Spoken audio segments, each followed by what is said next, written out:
قومت عيثة التعريف بالمركز الأكاديمي الاجتماعي أنا دقارن منظمة غير حكومية ما يدخل علاقة ديوخو من حكمة واتلخو استقلالية جناخو أخي كهيئة إدارية يعني إدارة أي مركز كودو يعني بصراحة بكل أمانة وإخلاص يعني وأخي دائما مهتم يوخ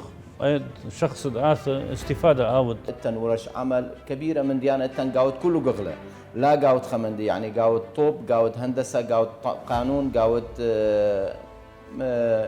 ثقافة مردوثة قاود أدب خشوا على قام يقروث أخرى بجلال وقام يقروث أخرى بعماد إلى قصة قواناية يعني قصة عام أخي سباقين كاو دائما قد مخمندي ماثليا يعني بصراحة أخي دائما من منظمات مجتمع مدني دائما حسكوا هو تعاون مشترك عمل مشترك كل قنطرون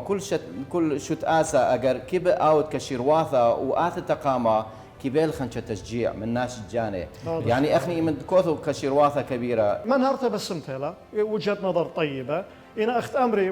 مثل عربي اختلاف وجهات النظر لا يفسد الودي قضية أنا شخصيا لو انسى قوري ما متفق خدمي قاود ناحية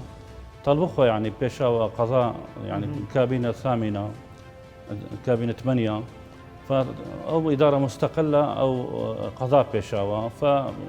ثيل أيام تبشلا بس كأخني أودغ دعاية لك أودغ دعاية تشوخها تما قري وغم كله يعني كله عزيز يلو إلن لتن برشونيا من شوخها